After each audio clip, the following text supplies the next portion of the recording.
Hey everyone, hope you're doing well today. Got a nice little treat for you here. This is the Ultimate Gamer Gremlin from NECA. And I was not a huge Gremlins fan back in the day, but I always liked the Gremlins. I liked the movies.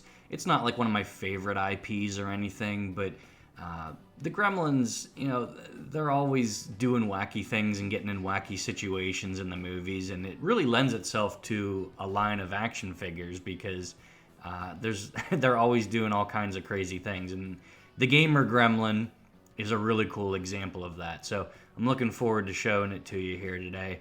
I wasn't really planning on getting this figure, but I'm kind of glad I did, which you'll see why. So let's take a look at what's inside. Now, normally with these NECA figures, they give you like a background to put behind it if you really want to. They just give you kind of a blue piece of cardboard here, so not really a background per se, but here's everything you get in the box just to give you a little preview. And wow, we definitely have some cool stuff to talk about here. So this is just to kind of show you everything all at once, and now we'll break it down here starting with the actual figure. So here he is, and one thing I noticed right off the bat is how big this figure is. This is almost as big as all my other NECA figures, Back to the Future, Terminator, stuff like that. So I was really surprised how sizable it was. And it just makes him kind of larger than life and larger than I would expect a Gremlin to be. He doesn't really scale with other NECA figures, but just really impressive figure as far as how big they made him look. And articulation is kind of all the usual stuff. His wrists aren't on ball joints. They kind of just turn. Same with his feet. So you can't really move his wrists to hold things as well as you'd like, which I'll talk about a little bit later. But all the usual articulation is here. His hips actually spin or turn, so you can kind of move his legs a little bit. So all the usual articulation, but overall just very impressive right off the bat, right out of the package. So we'll zoom in here to show you the face and the paint details and things like that. You can see he looks really cool, like a Gremlin, like you would expect a Gremlin to look as an action figure. He looks really textured and rough, scaly kind of, as he should be. You have all this paint detailing on his head, the patterns on his ears and his back, those little spikes up on his head as well. So really good job here. This is exactly what I would expect a Gremlin action figure to look like. So I was really happy with how he looks here. And we'll zoom out again just a little bit to show just the whole thing, the whole package again. I mean, when you combine it with the paint and the fact that he's really craggy and, like I said, rough looking, it's exactly what you want with this sort of thing. Now we'll look at the accessories, and I think you'll be pretty pleased with the stuff he came with. They match the figure really well. This cap is probably the worst one, though. It's got a little propeller on it that kind of spins, kind of doesn't. But as you can see, it doesn't really stay on his head, which I understand is kind of a tall order because the Gremlin head, a plastic hat that is rigid, it's kind of going to be hard to stay on there, but just no mechanism to hold it on there, so I probably won't use it. But the next one here, as you see, is something kind of special in my opinion. That's this little arcade machine that they give you that he can kind of pretend to play on. And they've just done such a good job with the detailing here. I mean, you have the play field, you have that border around the play area, you have a joystick that actually does move, which is cool. But all the artwork is nice. The marquee at the top, you've got artwork on the sides that you'll see. This button actually doesn't work. I was kind of surprised it didn't push in, but no big deal. So you have this kind of fake artwork for this fake little arcade game. And these were kind of popular back in the day in the 80s. So it does kind of fit here. It's something you'd buy for $20 and you'd have it at home and play some simple little game. So really fits the aesthetic of Gremlins in the 80s. The next one we have is a tub of popcorn, which, it's just a tub of popcorn. I think they did a good job with it. I like the logoing and the popcorn on the top. I kind of wish the popcorn would stick out from the tub a little more, but as you can see, it does come out because he can put it on his head, as I'll show you here. And this is just a neat little thing you can do if you want to toss that on his head, put it on your shelf like that. You can't really see his eyes, unfortunately, but it is kind of a nice, goofy, silly look, and I enjoy it a lot. I think it's cool. I don't really think I will put that on his head like that, but yeah, you can see he can't really grab it or anything like that, but still a fun little thing. And there's other accessories, as you'll see, that kind of goes along with this as well, but you can pop the popcorn right back in there and just use it as a popcorn tub. I kind of wish those eye slits were more in the back, but this is a neat little thing. Nice accessory, solid effort. And the next one kind of goes along with it, and this is a Coca-Cola cup, but of course not really. It just says cola on it.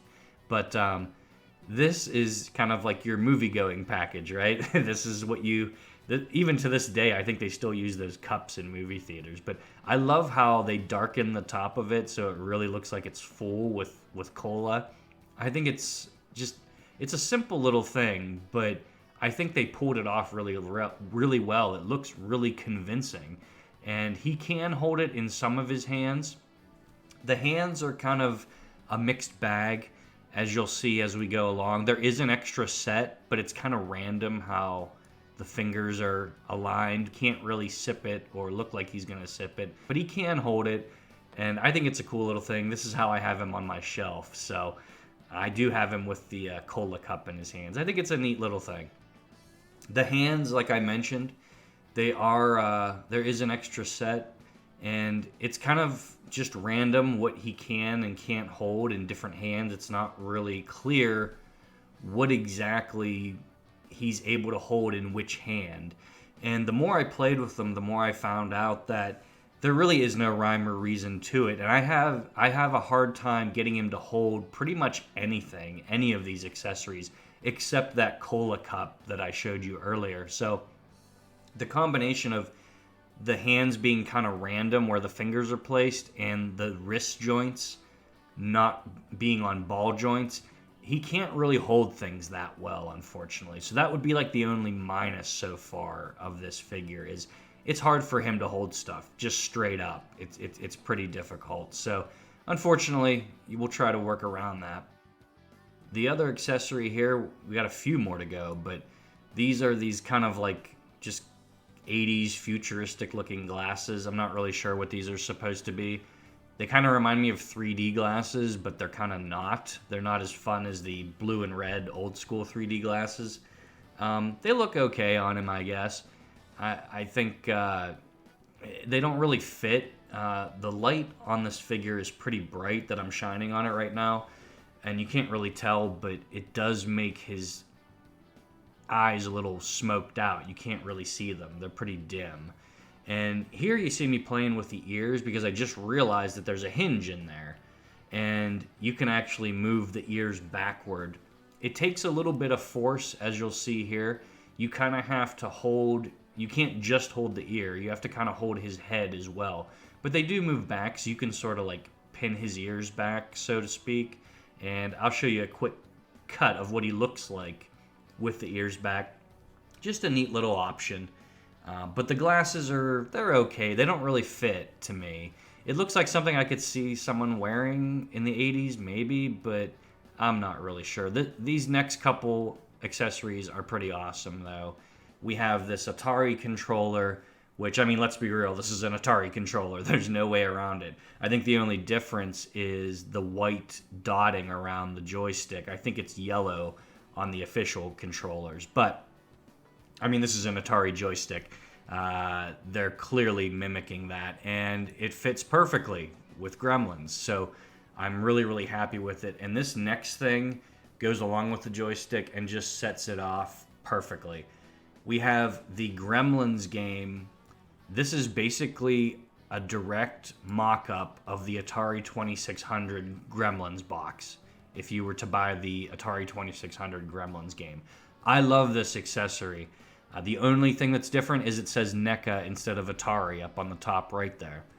I think it is so, so cool. And if you turn it around, believe it or not, the artwork on the back, it actually kind of looks like an ad you'd see in a magazine.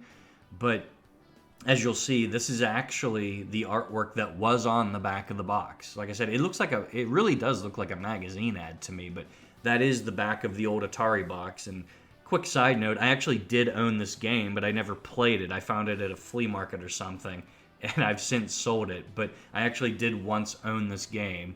But yeah, this is just bang on. I mean, Atari, Gremlins, the 80s, this is everything that you want in an accessory. The paper on it that's kind of glued around the box, it's mostly good. You might get a bad one where there's a corner sticking out or something, but as you saw before, I just pushed mine back in. It looks like a perfect box again. And with the Atari controller, I mean, these just go so well together. You can throw the Atari controller in his hand or put the Gremlins box next to him. If you can sit him on the floor. So the whole gamer aesthetic, which obviously it's 80s gamer aesthetic, is just so great here. I love the whole thing with this little portable arcade game, the Gremlins box, and the joystick. But for me, these are the two best accessories right here. There's so much work put into that little arcade machine. And the Gremlins box, I don't even know how they got the license to do it this way, but I mean, overall, this is just a great package and perfectly sets off that gamer aesthetic from the 80s. And overall, I mean, this figure is pretty close to perfect for me, but I find that that's the case with most NECA stuff that I buy. The stuff with the hands, you see I've got him holding a couple things there, but you can't really arrange his arms and his hands so he's like using the Atari joystick or using that little arcade machine. He can't really hold the arcade machine despite the pictures on the box. I couldn't really get him to hold it. But, I mean, with everything that you get here and just how massive the figure is for it being a Gremlin, like I said, I really did think that it would be much smaller. So I'm really, really happy with this package. You get a ton of stuff. Like I said, the hat you can't really use, in my opinion. I mean, if he moves at all on a shelf, that hat is going to fall off, sorry to say. But that's probably the least interesting of these accessories anyways. So, quite frankly, you can ignore that. And even if you toss that out, even if you toss out the glasses that he comes with that I'm not really sure quite work, this is a near perfect effort. Like the texturing and just the scales and everything on the figure, how rough he looks, that's really the biggest star of the show here. And I think the Atari stuff, if you're into that stuff like I am, if you have nostalgia for those things. But overall, the package is just great. I hope you guys enjoyed this. I'm really happy with him. Would you buy this figure? Let me know in the comments. Let me know what other figures you want me to review. And I hope you have a great one.